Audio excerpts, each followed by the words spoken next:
Before we hop into the video, we are doing a giveaway. We're giving away $1,000 worth of Amazon gift cards and an iPhone 11 Pro. To enter, make sure you leave a like on this video, subscribe to the YouTube channel, and comment down below something interesting that you found in the video. And to better your chances, come back to future videos that we release and do the same thing over there. NBA players who are going to fail this year. Sometimes NBA players reach points in their careers where there's only so much time left to reverse a negative image or narrative. Here are a few players on thin ice this season that need to turn things around before their legacies are shrouded in failure.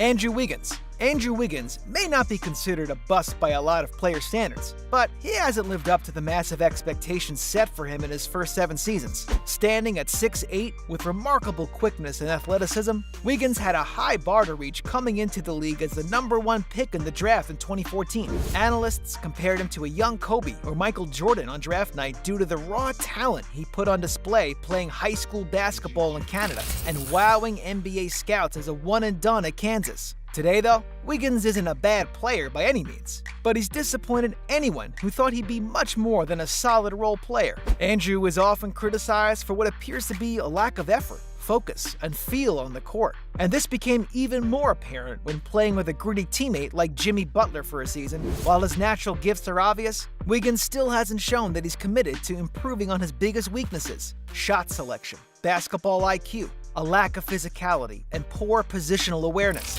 This year will be Wiggins' chance to prove himself next to a healthy Stephen Curry, who is already improving his efficiency due to his skills as a facilitator and the gravity he creates around himself as a shooting threat. Having mentors like Steph, Draymond, and Steve Kerr, and playing for a championship culture could also give Andrew the nudge and motivation he needs to be an elite player in this league.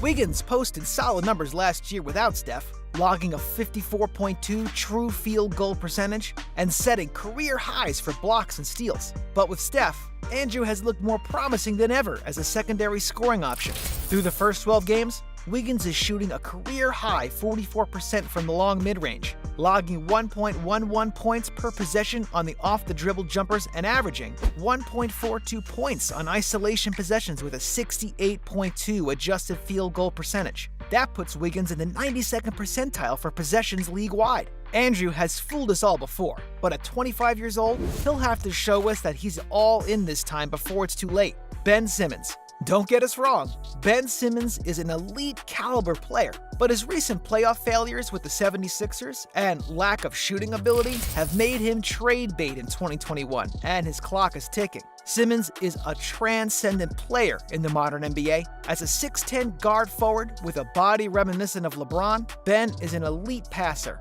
finisher, and low post scorer. Any player fast enough to defend him is too small, and any player big enough to guard him is too slow. Together with Joel Embiid, Simmons has helped form a core that's become one of the best young duos in the NBA and brought championship aspirations back to the city of brotherly love. Recent playoff performances have made that dream seem out of reach, though. For the past 2 seasons, Philly has failed to surround Simmons and Embiid with enough shooters to make up for Ben's own efficiency problems. While not many teams are big or quick enough to guard both Simmons and Embiid, Embiid is a better scorer and attracts bigger defenders, making it easier for Ben to get to the rim and bully smaller defenders in the paint. This is unsustainable long-term, as Simmons tends to struggle when he loses his stride, or gets matched with more athletic and lengthy defenders. The Sixers were extremely close to swapping Simmons for James Harden earlier this month, before ultimately getting outbid by the Brooklyn Nets. And it's safe to say that Ben would probably be on the block for the next star that looks to be a good fit.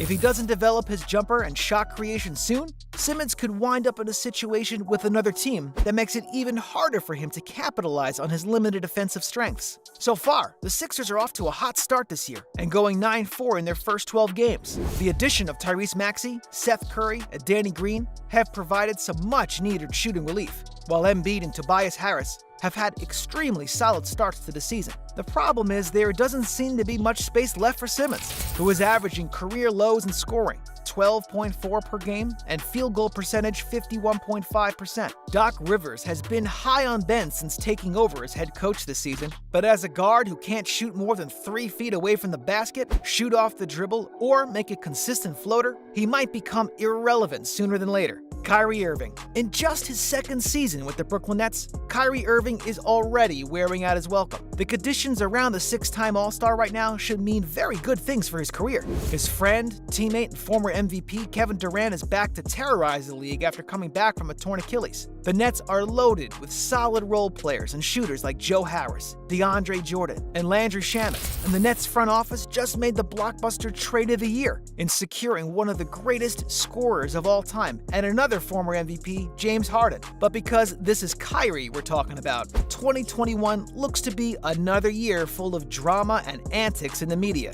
On January 7th, outlets reported that Irving wouldn't suit up for that night's game against Philly due to, quote, personal reasons. Nets coach Steve Nash said he had no idea why Kyrie wasn't playing, only to follow up later saying the two had been in contact but declining to give any more details. Then, a few days later, a video surfaced showing Kyrie at an actual club, which is against league safety protocols, without a mask on for his sister's birthday party. The league ended up fining him $50,000 for this violation, and it's looking like he'll probably miss additional playing time to quarantine. His team, meanwhile, is 2 for 2 without him. Stephen A. Smith didn't mince words after news got out about the incident, and even called on Kyrie to retire on First Take. Quote, "He's not worth the drama at all. Matter of fact, let me say this straight up and down. I think Kyrie Irving should retire. I think he should announce his retirement today. Clearly, you don't want to play basketball bad enough. Kyrie Irving has not prioritized basketball, but I'm not saying he doesn't want to play altogether. I'm saying he hasn't prioritized it. And how fair was that to the Brooklyn Nets?" End quote. The situation is deteriorating so quickly in Brooklyn,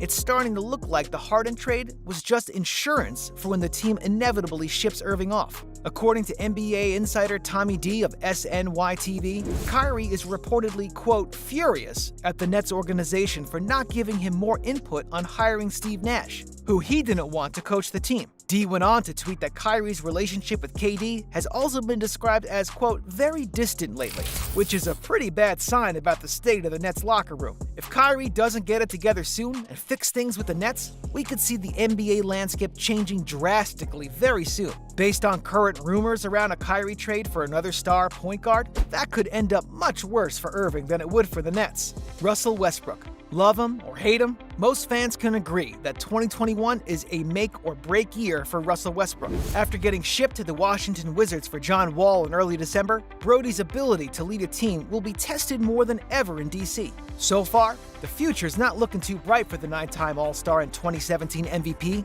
unless his stint in Washington is a success. Make no mistake, Russ is a triple-double machine and one of the hardest playing players out there. But after struggling to get past the first 2 rounds with the Thunder for several years, and last year's failed experiment with James Harden and the Rockets, it's becoming more and more obvious that Westbrook's play style doesn't really translate to wins. First off, he's not an effective shooter, despite taking half his team's shots in any given game. Westbrook is a poor three-point shooter and decision-maker with the ball, especially in the playoffs. His poor shooting has even earned him the nickname West Brick from some fans. Secondly, his reputation as a stat padder and hard-headed teammate have rubbed teammates and coaches the wrong way. Many players, coaches, and execs see Westbrook as a guy who only cares about himself and his stats and doesn't play off ball. While that might not be entirely true, Westbrook is increasingly becoming a guy that most front offices and coaches don't want to deal with.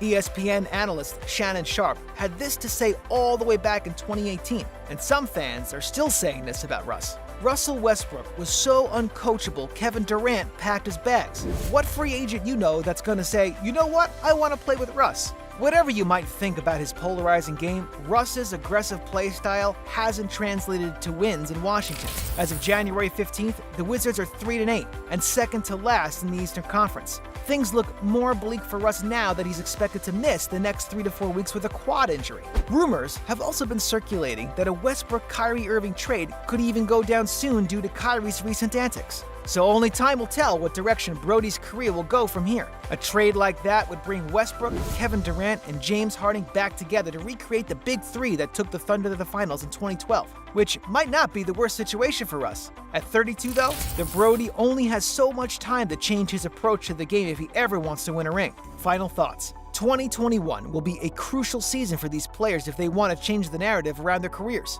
Only time will tell if this year ends up being the boost they need or the season that does them in. For more NBA news and gossip, subscribe to UpNext Sports. Catch you next time.